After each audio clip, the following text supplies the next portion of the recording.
បាទជំរាបសួរពុកម៉ែបងប្អូនប្រិមិត្តទាំងអស់ជាទីគោរពនិងជាទីរាប់អានថ្ងៃនេះខ្ញុំបាទរាជរតរួមនឹងក្រុមការងារសារព័ត៌មានរស្មីគូក្លោក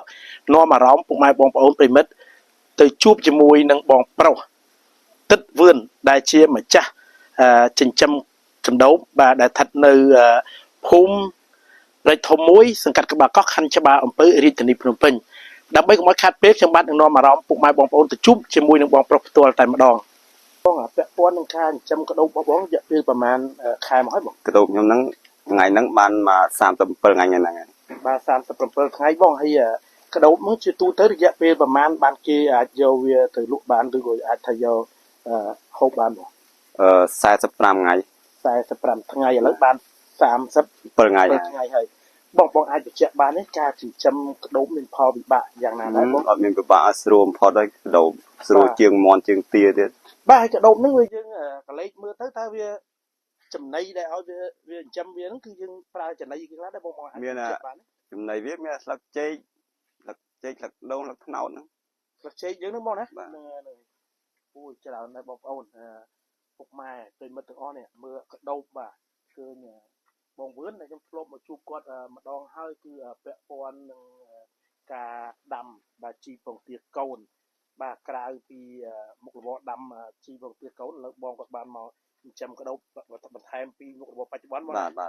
បាទនេះជាលើកទីប្រហែលហើយបងនៃការចិញ្ចឹមកដោបរបស់បងជាលើកទី1ឲ្យបងរំពឹងថា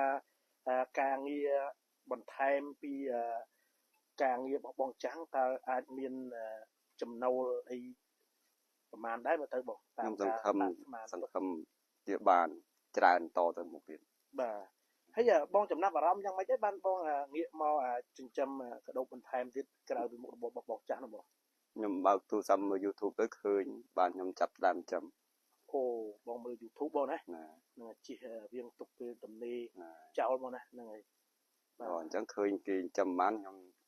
សាកមើលខ្លួនឯងបាទតែក្រៅពីមើល YouTube មកសាកមើលទៅឃើញថាគួរសមដែរបងយើងឃើញថា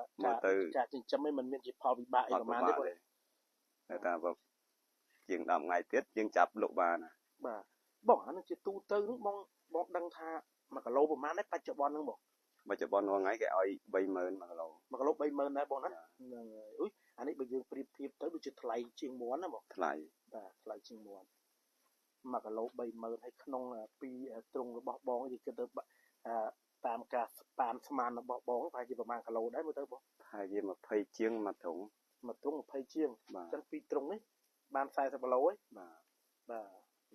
អរគុណច្រើនណាស់បងណាបងដែលបានផ្ដល់បទសម្ភាសជាមួយក្រុមការងារព័ត៌មានរស្មីគូក្លោកបាទពុកម៉ែបងប្អូនប្រិមិត្តថ្ងៃនេះខ្ញុំបាទរីកសារ៉ាត់បាទមកជួបផ្ទាល់ជាមួយនឹងបងប្រុសទឹកវឿននេះបាទដែលរស់នៅក្នុងភូមិព្រែកធំមួយសង្កាត់ក្បាលកោះខណ្ឌច្បារអំពើរាជធានីភ្នំពេញយើងឃើញបាទនៅជាយក្រុងតែបងប្រុសគាត់មានការងាររបស់គាត់នោះគឺការងារចម្បងរបស់គាត់នោះគឺដាំជីពងទាកូនត្រូវទេបងបាទបន្ទាប់មកទៀតមុខរបរប្រចាំបសំរបស់គាត់នោះគឺគាត់មិនទុកពេលទំនេរទេគឺគាត់មកចិញ្ចឹមសត្វកណ្ដូបបាទបន្ថែមទៀតបាទអរគុណពុកម៉ែបងប្អូនប្រិមិត្តដែលបានចំណាយពេលវេលាតាមនៃការផ្សាយជាមួយខ្ញុំបាទជាមួយបងទឹកកវឿនផ្ទាល់ពីបញ្ហាចិញ្ចឹមកដោបរបស់គាត់នេះបាទរាល់ការអធិប្បាយក៏ដូចជាការរូបភាពក៏មានការលើកឡើងដោយប្រការណាសូមអភ័យទោសដល់ខ្ញុំបាទក្រុមការងារសូមអរគុណសូមជម្រាបលា